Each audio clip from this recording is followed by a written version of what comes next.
পাশটা হচ্ছে ইন্ডিয়া আর এটা হচ্ছে বাংলাদেশ। ইন্ডিয়ার করিমগঞ্জ যে এলাকাটা ওইটা। Anything wrong?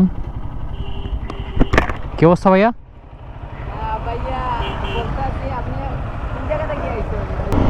জাস্ট হচ্ছে ঠান্ডা।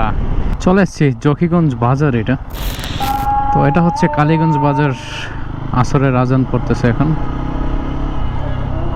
আর হ্যাঁ, এটা হচ্ছে কালীগঞ্জ বাজার। এখন কি সোজা যেতে হবে নাকি আমি কি করতে হবে আমার তো জানা নেই, ম্যাপ খুলতে হবে। আমার তো মনে হয় এই সোজা এই রোডটা ধরে একদম যাওয়া যায় মনে হয়। সামনে দেখেন কত গাছপালা ভাই। এই জায়গাটা ঠান্ডা, মানে ওই মানে আপনি বুঝতে পারবেন যে গাছ লাগালে কি হয় ভাই। এখানে মানুষজন এই যে মাছও মারতেছে। একটু দাঁড়াই এখানে, বেশি না, এখান থেকে হচ্ছে 20 কিলোমিটার। তো হ্যাঁ যাই, কিন্তু অনেক পেচ আছে রাস্তায়, সেগুলো দেখতে হবে। বাট এই এলাকাগুলো একটু আমার দেখা উচিত, আমি কখনো আসিনি এই এলাকাগুলো, একটু দেখা ভালো।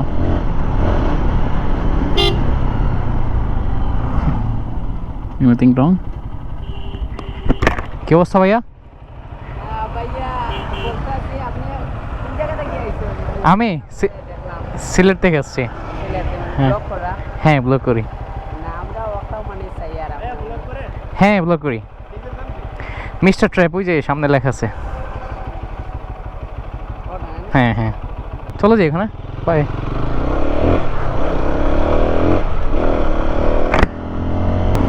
জাস্ট হচ্ছে ঠান্ডা। আমি এই জ্যাকেটটা আজকে বললাম ভাই এত হেভি জ্যাকেট পরে আসার দরকারটা কি? এই জ্যাকেটটা সবচেয়ে ভালো এয়ার ফ্লো আছে এই জ্যাকেটে, হোল আছে। তো এই জন্য এই জ্যাকেটটা আজকে পরে আসা অনেক ঠান্ডা লাগে, মানে যখন রানিংয়ে ওঠে। আর থামলে অবশ্য গরম লাগে, বাট অন্য যেগুলো আমার উইন্ড ব্রেকার বলেন সবগুলোতে ঠান্ডা লাগে এটাতে। ওই ছোটো ছোটো বাচ্চাগুলো মাছ ধরতেছে। ও ফস্তের আর ক্যা হি বলে ভাইয়া, রোডের মজা নেই ভাই, আর কি করবো। ওই দেখছেন কত মাছ মারতেছে সবাই।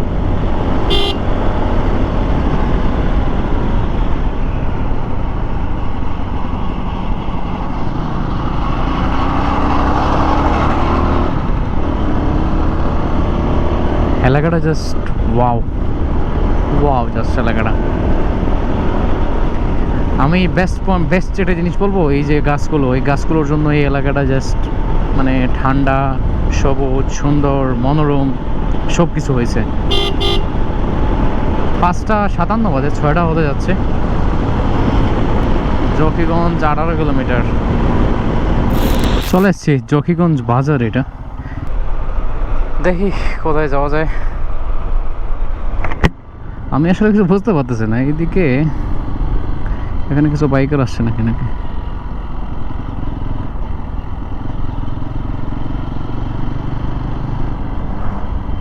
ওকে, এই সামনে হচ্ছে মনে হয় চেকপোস্ট।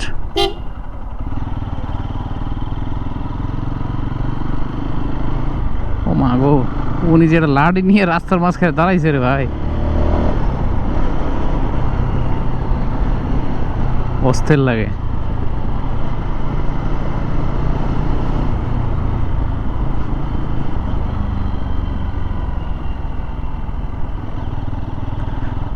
শুল্ক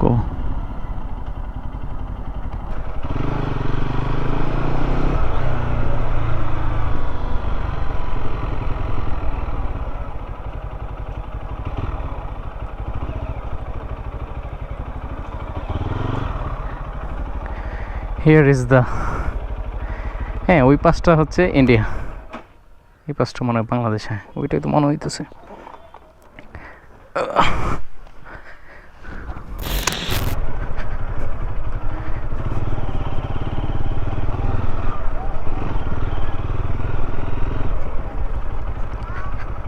ওই পাশটা হচ্ছে ইন্ডিয়া, ওই পাশটা হচ্ছে ইন্ডিয়া আর এটা হচ্ছে বাংলাদেশ। ইন্ডিয়ার করিমগঞ্জ যে এলাকাটা ওইটা। একটা পিকচার তুলি এখানে। সবাই আমাকে ইন্ডিয়ান ইন্ডিয়ান বলতেছে, আমি জানি না কেন। আর হ্যাঁ, এই হচ্ছে ভিউ এখান থেকে। এটা হচ্ছে কুশিয়ারা নদী। কুশিয়ারা নদীর হাফ ইন্ডিয়া পায় আর হাফ হচ্ছে বাংলাদেশ, মানে একদম মাঝখানে। আর এই হচ্ছে ভিউ, আর এইদিকে অস্থির সানসেট হচ্ছে। আর এই দিক থেকে ওই যে ওখানে বোট রাখা, এখানে একজন বিজিবি ভাইকে আমি জিজ্ঞেস করছিলাম, ভাই বলছিল হ্যাঁ এখান থেকে ওই যে পেছনে আমি ফেলে আসছি, কাস্টমস ইমিগ্রেশন দুইটাই আছে। আর এদিক থেকে এই বোটগুলো দিয়ে এদিকে মানুষজন পার হয়ে ওই যে ওদিকে যায়, ওই দিকেও কাস্টমস আছে, ইমিগ্রেশন সব কিছু আছে করিমগঞ্জ ইন্ডিয়া। ঠিক আছে, আর বাইক ওখানে রাখছি, ওই যে দেখতে পাচ্ছেন বাইক অলরেডি এখানে রাখা। আর আমি দাঁড়ায় আছি এখানে, কি আর করার। তো বেশি টাইম আর এখানে আর কি, মানে জাস্ট এমনি দেখতে আসছি, দেখলাম ফার্স্ট টাইম আসছি তো জকিগঞ্জ এই রুটে ফার্স্ট টাইম আসলাম, এইগুলো জিনিস ফার্স্ট টাইম দেখা। তো ঠিক আছে চলেন। তো কোথাও আশেপাশে একটু চা খেলে ভালো হয় অবশ্য। এই হচ্ছে জকিগঞ্জ থানা, মানে দুই দেশেরই দুই পাশেই হচ্ছে দুইটা উপজেলা, মানে স্টেট পড়ছে। তো অনেক অনেক ভালো ভালো লাগতেছে এই এলাকাটা এসে। আচ্ছা আমি জানি না আমার সাথে কি হয়েছে, আমি কি আর বলবো, গত কয়ত কিলোমিটার হবে, 10-15 কিলোমিটারের মতো আমি রান করলাম। ওয়েট করতেছি যে ভাই একটা ছোটো টঙ্গের দোকানে লাল চা খাবো, আর কিছু আমার টপ বক্সে কিছু এমনিতে পানি আছে, টপ জাতীয় কিছু জিনিস আছে, এমনিতে খাইলাম, রেস্ট নিলাম।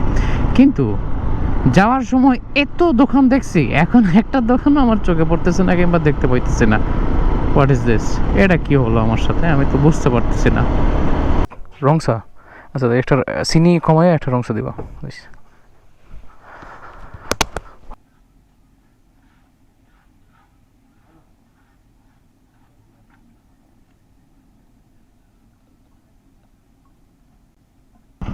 অনেক বড় বড় মহিষ দেখছেন।